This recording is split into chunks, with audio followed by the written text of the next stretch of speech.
I could say what changed me personally was just the outreach that we got from everybody. I mean, here we are, a small community, small department in San Antonio, West Side, showing up to Kerr County where nobody has any idea where Edgewood is at, but hey, we're there.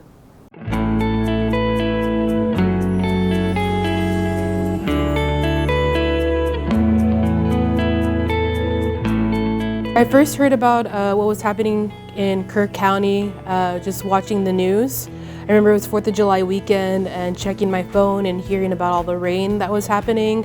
4th of July weekend, storms come in, news media goes crazy with obviously the devastation that goes on. My husband and I, along with my kiddos, were on our way back from Disney.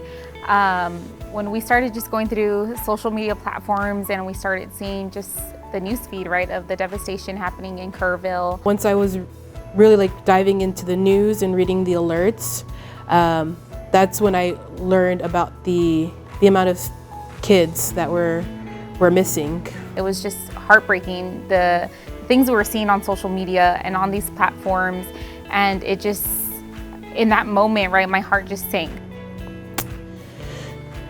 You know, as a teacher, it really struck me with how many kids were missing and were in danger because of the flooding there at the camp.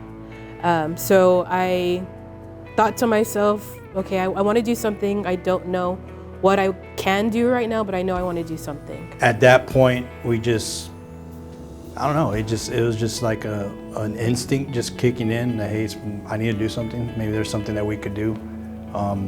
Came to work the next day,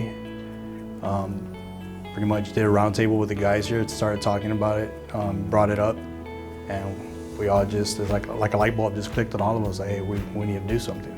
My husband and I have always been servant leaders, so any opportunity that we have to be able to help those in need, we're going to do our part, right?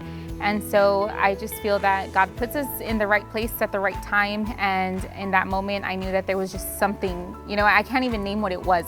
We just knew we had to go out and help. As first responders, we're kind of wired a different way, so we want to go above and beyond and do, like, be the boots on the ground. We want to be down there and make an impact and be able to make a difference. And if our profession, we put our lives on the line, so we want to be able to go out there and do what we've sworn to do, is serve and protect, right? Not only our community, but those in the state of Texas. So we went out there and did what we had to do. It was a proud moment that us as a small community able to actually step up and answer that call and go above and beyond. I mean, we're a small community on the west side of San Antonio, right? And we're going out to Kerr County to do what little bit that we can to offer our assistance. However, every little bit helps, right? Once we got there, as we're showing up and arriving to the scene and to the towns, just the amount of devastation that you see. We've all seen the things on TV, how it's portrayed on TV, but actually seeing it in person, seeing it firsthand, it doesn't, there's no words to really explain the comparison. This opportunity came up to volunteer with Operation Barbecue Relief. So I wanted to, you know, use my skills that I have to be able to help the community, because again, I kept thinking about all the lives that were lost that were so young.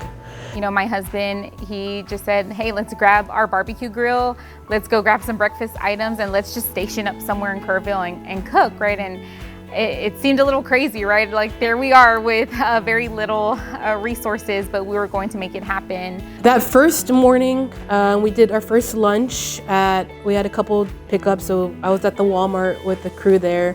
I saw Chef Hancock, my colleague down the hall. I want to say we served about 300 people there just for lunch at just that location. I believe by the end of the day for lunch and dinner, it was around 1,200 for that first day.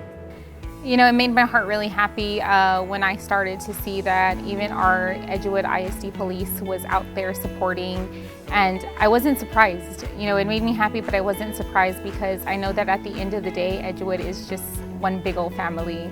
If it's as simple as cleaning up debris, cutting brush and moving stuff, making piles, we had people from all, not even our state. We had people from New Orleans, people from Florida, people from all over the place. As simply as driving by in golf carts with ice chests with soft drinks or tacos or food or anything, just to make sure that we're being nourished and being hydrated so we could continue doing our search and rescue and doing the job that we're there to do.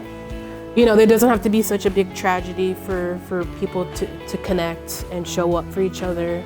I think that there's a lot of ways to show kindness every day, and I hope everyone just chooses kindness in any way they can. That's just the kind of community and that's the kind of district that we are. Is if our neighboring districts or towns or cities is in crisis or needs help and we're able to do so, we're going to find a way to do it.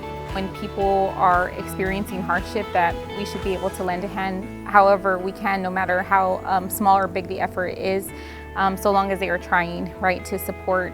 And so, again, right, it was just a humbling experience to be a part of. All I would like to say is with, like I said, being here the 4 years and learning and understanding what the district's all about and how we are as a district, I'm just glad to be able to have a small print and leaving the legacy that we have here as Edgewood.